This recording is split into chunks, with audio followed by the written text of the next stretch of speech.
Hi Libra, my name is Audrey Alison, and this is your June 2014 forecast. I'm very happy to be here. Thanks for joining me, and thank you for subscribing and showing me so much love on YouTube, and for Google Plusing me, and for booking with me. May was a very hectic month, but it's thanks to the YouTubers. Very cool month. So let's start this out. I've got my whole construction board and my dry erase board, and everything's hooked up over here, so let's just get to it. Okay, there's a Mercury retrograde this month, although I'm not so stressed out about him slowing down in the sky, because this is the second retrograde of the year and it's not as intense as the first one was and as October's will be. So Mercury's retrograding at 3 degrees of Cancer from the 7th of June until the 17th of June, and then he retrogrades even further into Gemini from the 17th through the 30th of June, going direct on the 1st.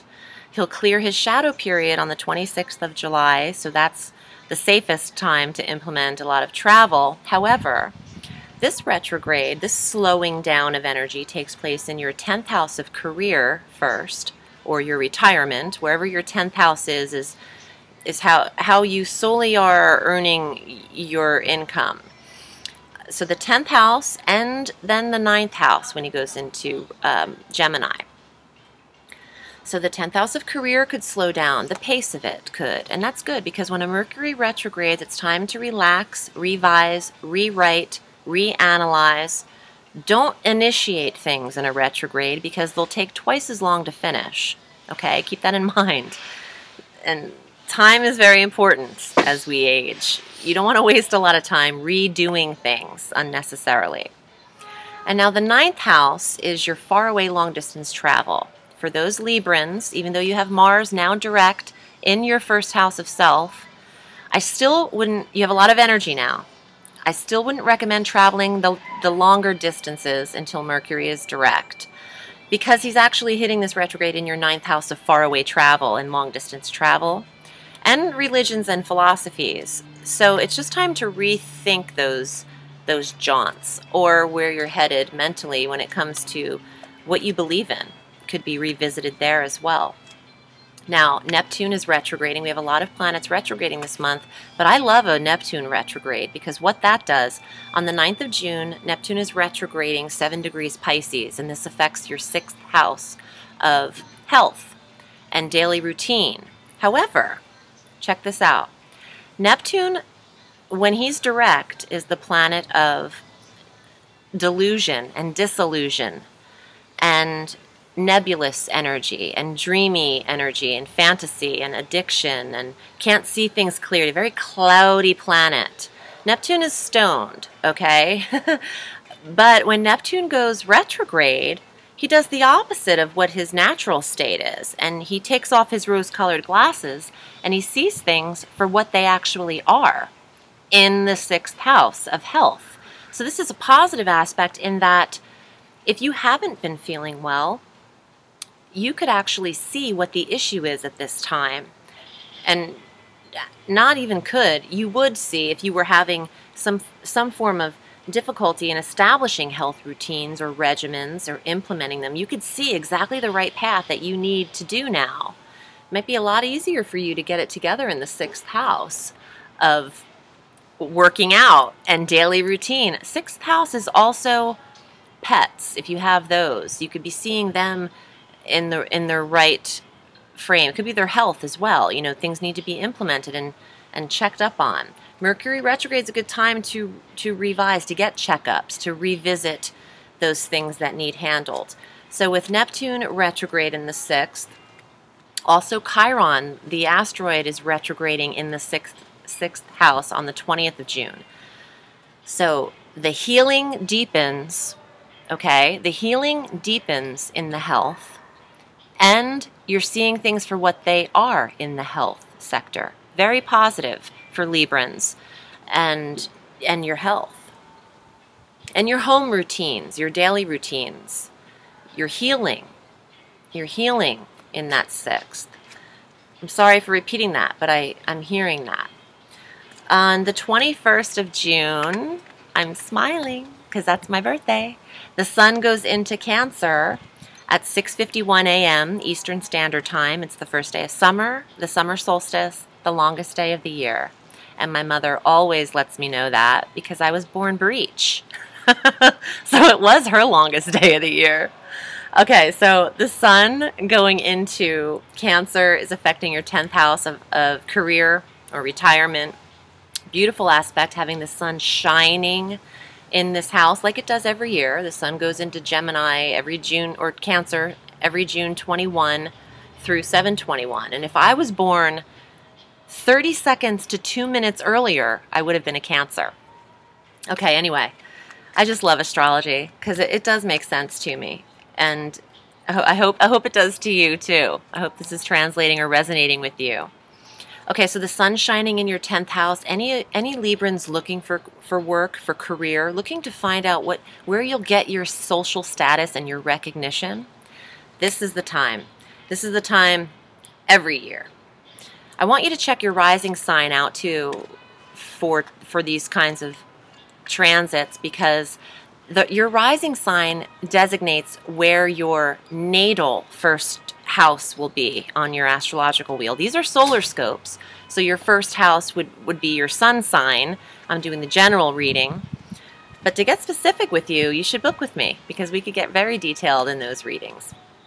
Okay, so on the 23rd of June, Venus, I love a Venus transit. Venus goes into Gemini, and this is in your 9th house. So you have love from Venus and financial support from this planet's force and energy going into your 9th house of this spirituality, religion, faraway places again.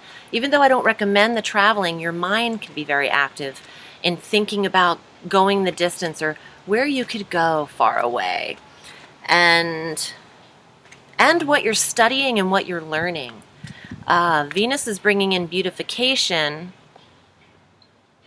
into the 9th house of what you're downloading into your brain, what you're learning through peace of mind at this time, Libra.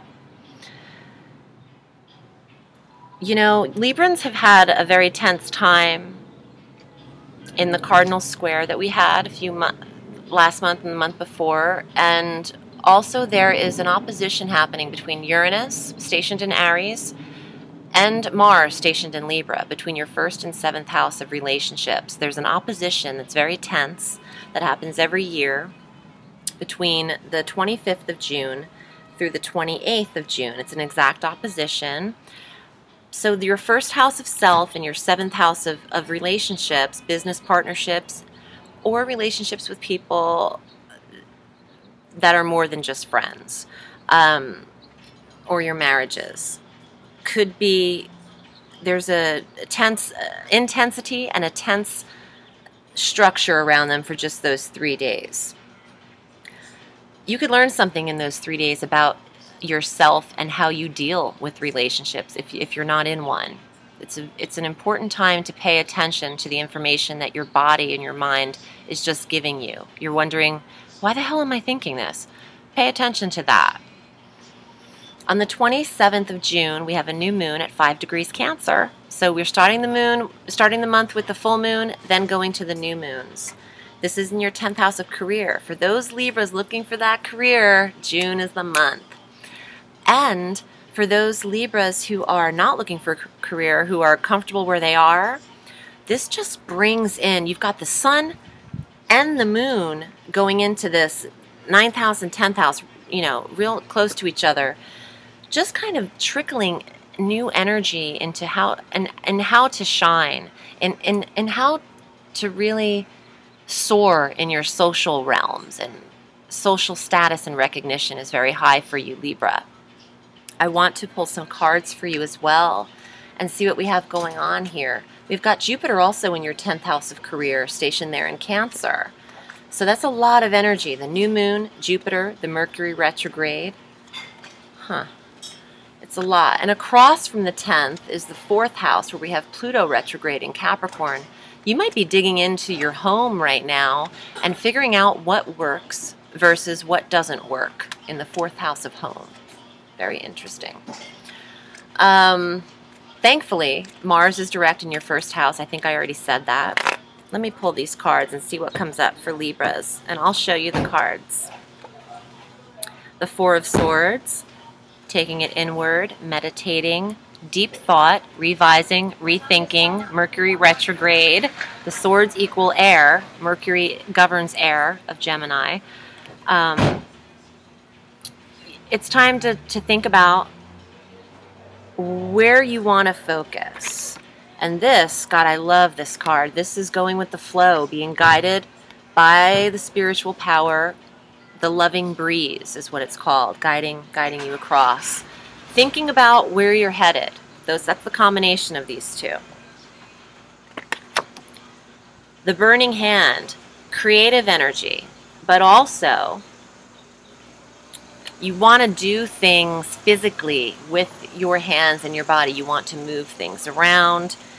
You might be guided in your next steps of how to approach a move or how to be creative, because the creative energy or the creative hand wants to assert itself. I think you're going to be led here, Libra. Communication, the internet, the connected still. Being on, excuse me, being online is a very good way to initiate creative projects for those artists out there, for those Libras who are looking for a way to really shine in the 10th house. The internet is the way to do it. Maybe you're getting your websites in order, your social media, your YouTube videos. There's a connection there for people wanting to create. I think it's a really great way to expose yourself. My name is Audrey Alison, and if you'd like to book with me, I'm on audreyallison.com, as well as Audrey Allison Astrology and Tarot on Facebook. Have a sweet day and a beautiful June, Libra, and I will see you soon. Thanks. Bye.